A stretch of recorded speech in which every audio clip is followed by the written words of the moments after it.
The journey beyond physical life has fascinated humanity since time immemorial.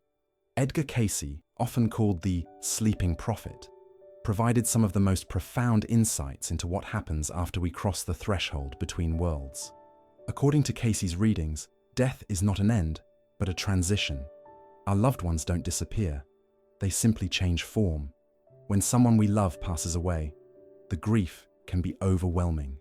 That hollow feeling in your chest, the moments when you reach for the phone to call them, only to remember they're gone.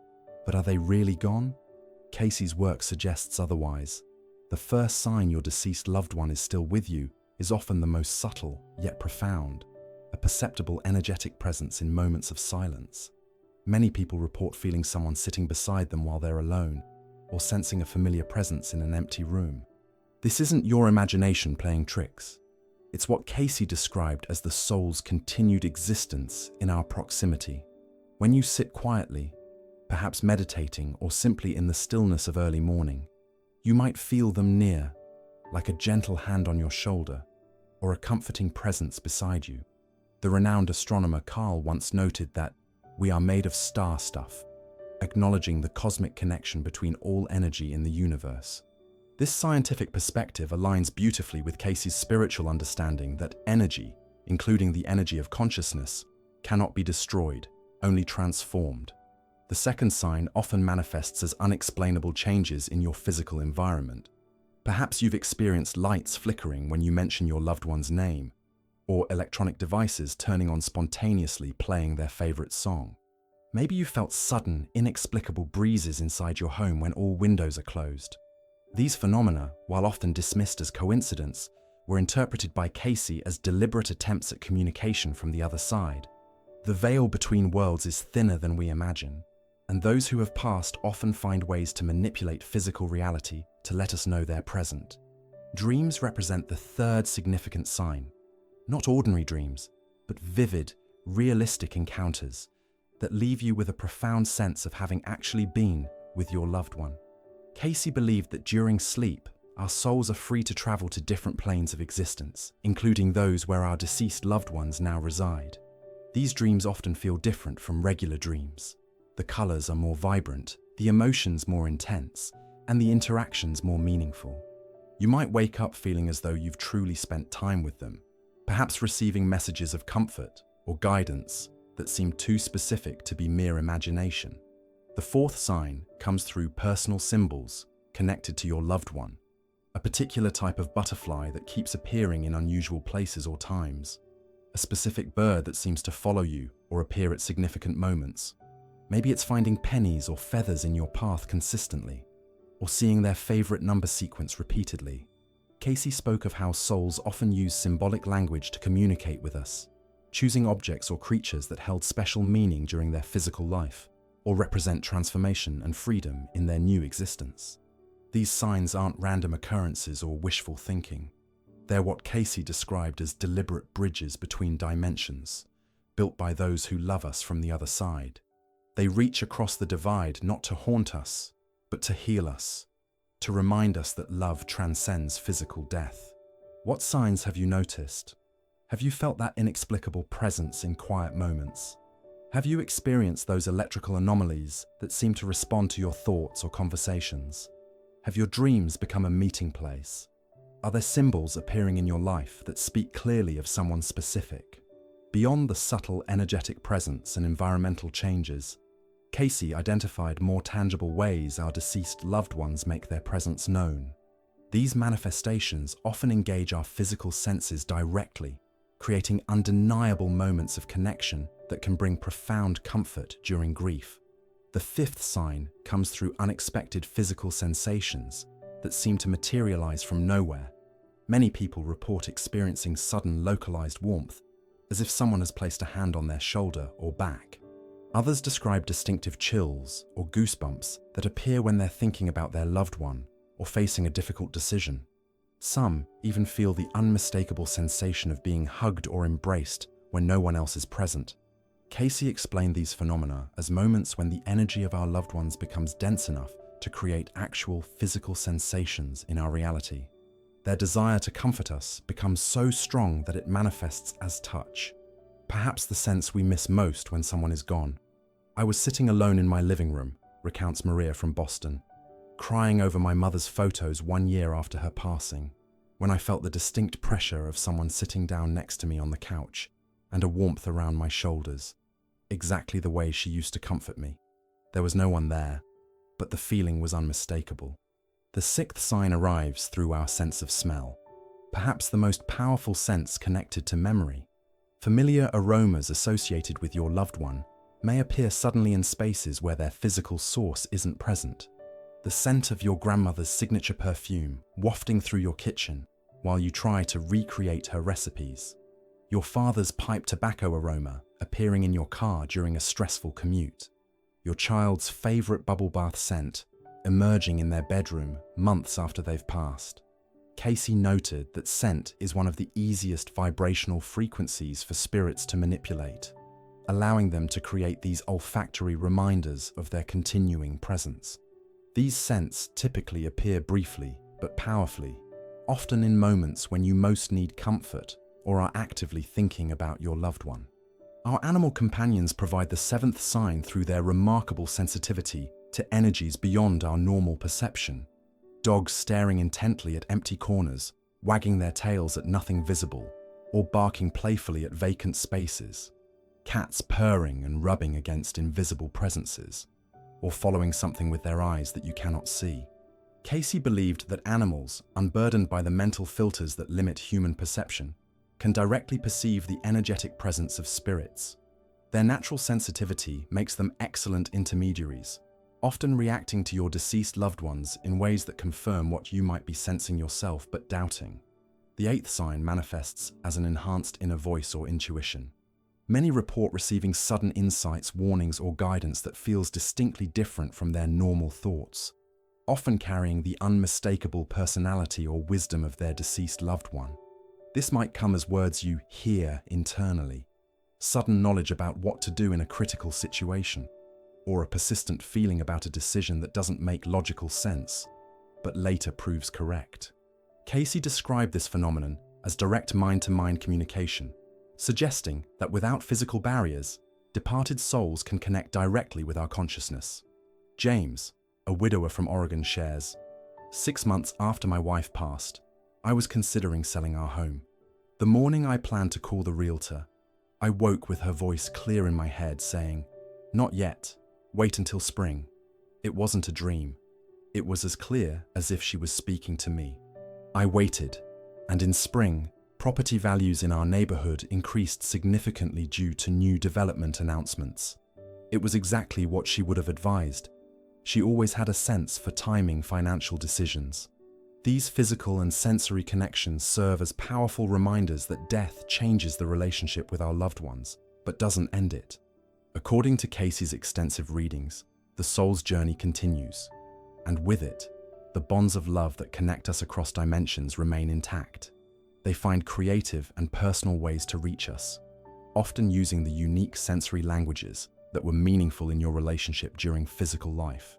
The veil between worlds thins in moments of open-hearted receptivity. When we quiet our analytical minds and allow ourselves to simply feel and experience without judgment, these signs become more apparent and frequent. Grief counselors working with Cayce's principles often encourage clients to create quiet, receptive spaces in their daily lives where these connections can be acknowledged and cherished. The tapestry of communication from beyond continues to weave itself through our everyday experiences in ways that defy coincidence. Edgar Cayce's readings describe the ninth sign as meaningful synchronicities, those perfectly timed events that occur precisely when you need them most, carrying emotional and spiritual significance that feels personally tailored to you. Perhaps you're driving to an important meeting, anxious about the outcome, when suddenly your loved one's favorite song, one you haven't heard in years, begins playing on the radio. Or maybe you're facing a difficult decision when you randomly open a book to find highlighted passages that speak directly to your situation. Highlights made by your deceased loved one years before. These synchronistic events often cluster around significant dates like birthdays, anniversaries, or during particularly challenging life transitions. I was cleaning out my father's desk 3 months after his passing, recalls Thomas from Chicago, feeling overwhelmed by grief when I found an unsealed envelope with my name on it tucked behind a drawer. Inside was a card he had apparently purchased but never given me, with a message about being proud of me for continuing even when things got tough. The card's manufacturing date was after his death. I still can't explain how it got there, but the timing was exactly when I needed his encouragement most. Cayce explained that these synchronicities aren't random, but represent coordinated efforts from the other side. Our loved ones, working with higher spiritual energies, can influence probability and timing to create these meaningful intersections between their reality and ours. What we might dismiss as coincidence is often a carefully orchestrated moment of connection. The 10th sign arrives through natural elements and phenomena. Cayce spoke extensively about how spirits can more easily manipulate natural energies than mechanical ones. This might manifest as a sudden rainbow appearing when no rain has fallen, unusual cloud formations that resemble symbols meaningful to you and your loved one, or specific weather patterns that coincide with significant moments of remembrance. Many people report encounters with wildlife that seem deliberately orchestrated: a cardinal that repeatedly visits your window, a butterfly that circles you before landing nearby, or animals that were significant to your loved one appearing at meaningful moments. A particularly common experience involves dragonflies or butterflies that appear during outdoor memorial services or at grave visitations, sometimes landing on mourners in seemingly intentional ways. The natural world, according to Cayce, exists at a vibrational frequency that more easily interfaces with the spirit realm, making it an ideal medium for communication. When we're outdoors, especially in natural settings, we often become more receptive to these messages ourselves, our senses heightening and our consciousness expanding beyond everyday awareness. Elizabeth, a grief counselor who incorporates Cayce's teachings in her practice, notes, "I encourage clients to spend time in nature when processing grief. Many report remarkable experiences: sudden stillness in the wind when they ask questions aloud, animal encounters that couldn't be coincidental, or finding natural objects arranged in patterns meaningful only to them and their deceased loved one. These experiences provide comfort that traditional therapy alone often cannot." Hi, the 11th sign comes through perhaps the most unexpected channel: other people who unknowingly serve as messengers. You might be struggling with an unresolved question about your relationship with someone who has passed, when a stranger or casual acquaintance says something that directly addresses your concern, often using phrases or expressions characteristic of your loved one. Sometimes children, with their naturally open spiritual receptivity, become conduits for these messages, making statements or observations they couldn't possibly know about your deceased loved one. A store clerk might suddenly look you in the eye and say, "They want you to know it wasn't your fault," before continuing with the transaction as if nothing unusual had occurred. A new neighbor might use a unique phrase that was your mother's favorite saying. A child might describe detailed characteristics of a grandparent they never met. These moments, which Cayce called inspired speech, occur when the consciousness of your loved one temporarily influences another person's thought patterns or language, often without that person's awareness. The message comes through clearly, but the messenger themselves may not understand its significance or even remember delivering it. "My husband always ended phone calls with, 'Love you more than yesterday, less than tomorrow,'" shares Patricia from Florida. "6 months after his passing, I was in a terrible state, feeling abandoned and angry that he was gone. While checking out at a grocery store, the teenage cashier, a boy I'd never seen before, finished our transaction, looked up suddenly with an odd expression, and said that exact phrase to me before looking confused and embarrassed.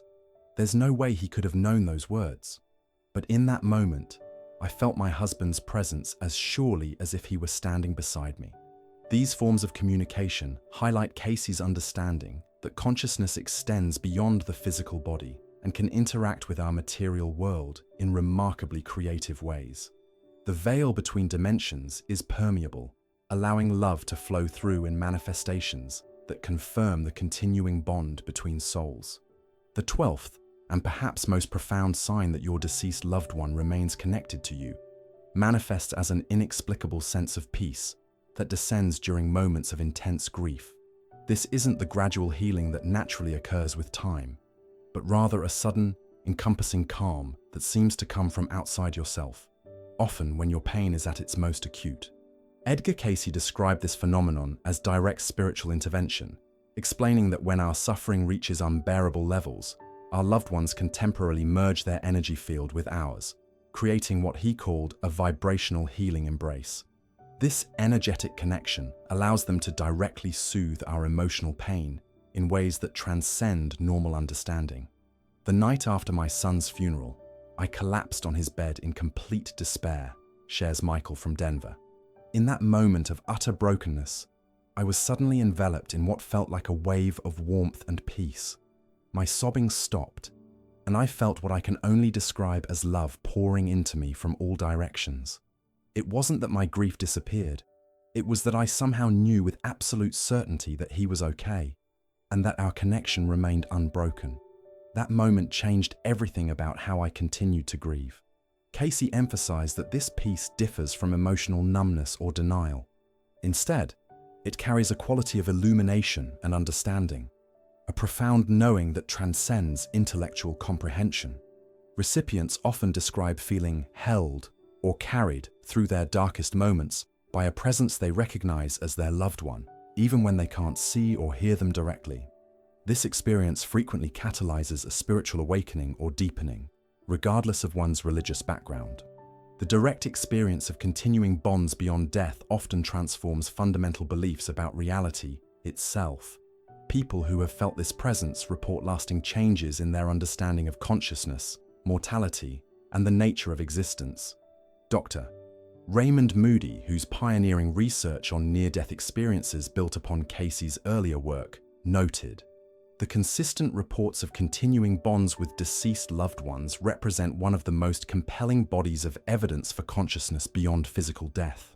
These experiences share remarkable consistency across cultural, religious, and educational backgrounds, suggesting they reflect a genuine aspect of human experience rather than mere wishful thinking." While skeptics might attribute these 12 signs to psychological projection or the brain's attempt to create meaning from randomness, Cayce offered a different perspective. He suggested that both explanations, the psychological and the spiritual, can simultaneously be true. The mind indeed seeks patterns and meaning, especially during grief, but this natural tendency doesn't negate the reality that consciousness continues beyond physical death. Rather, our psychological need for connection creates the receptivity through which actual spiritual communication can occur. Grief researcher Dr. Kenneth Doker, whose work has been influenced by Cayce's concepts, explains, "The continuing bonds model of grief has replaced older notions that healthy grieving requires letting go. We now understand that maintaining a connection with deceased loved ones is both normal and potentially healing. Whether these experiences are interpreted psychologically or spiritually, their therapeutic value is undeniable. The most compelling aspect of these 12 signs is their personal relevance. The communications you receive will reflect the unique relationship you shared with your loved one, their personality, your inside jokes, special memories, and unspoken understandings. They aren't generic spiritual experiences, but deeply individualized connections that continue to evolve after death." Martha, who lost her husband of 50 years, reflects, "Thomas was always fixing things around our house, and he had this habit of whistling while he worked. Since his passing, whenever something breaks down, the dishwasher, the car, the furnace, I often hear his distinctive whistling just before I discover the problem has mysteriously resolved itself. It's so perfectly him, in exactly the way he would have helped when he was physically here." Cayce counseled that maintaining awareness of these signs doesn't mean dwelling in the past or refusing to move forward. Instead, recognizing the continuing bond provides a foundation of security from which healthy grief can progress. Knowing that the connection remains allows many to engage more fully with their ongoing life, carrying their loved one with them, rather than leaving them behind. The signs may change over time, evolving as both you and your loved one continue your respective journeys. Some people report that initial signs often focus on providing comfort and confirming the continuing connection, while later communications may offer guidance for life decisions or spiritual development. This evolution reflects Cayce's teaching that souls continue to grow and develop after physical death, gaining new perspectives and wisdom they may then share with those still in physical form. Psychiatrist Elizabeth Kubler-Ross, whose groundbreaking work on death and dying was influenced by Cayce's earlier insights, wrote, "Death is simply a shedding of the physical body, like the butterfly shedding its cocoon. It is a transition to a higher state of consciousness where you continue to perceive, to understand, to laugh, and to be able to grow." The 12 signs Edgar Cayce identified offer not just comfort, but transformation, an invitation to expand our understanding of consciousness beyond the limitations of materialist thinking. They suggest that death is not an ending, but a doorway, and that love, the most powerful force in human experience, continues undiminished across that threshold. As you reflect on your own experiences with loss and the signs that may have appeared in your life, remember that openness and gentle attention create the conditions for these connections to flourish. There is no need to force the experience or interpret every occurrence as a sign. Instead, cultivate a receptive awareness that allows these precious moments of connection to be recognized when they occur, holding them as sacred gifts from those who continue to love you from beyond the veil. If these signs have resonated with your own experiences, or if you've felt the presence of a loved one in ways you couldn't explain, you're not alone. Your story matters too. Take a moment to subscribe to our channel for more insights on spiritual connections and the wisdom of Edgar Cayce. Share your own experiences in the comments below. Your story might be exactly what someone else needs to hear right now. Has a deceased loved one sent you signs? Which of these 12 resonated most with you?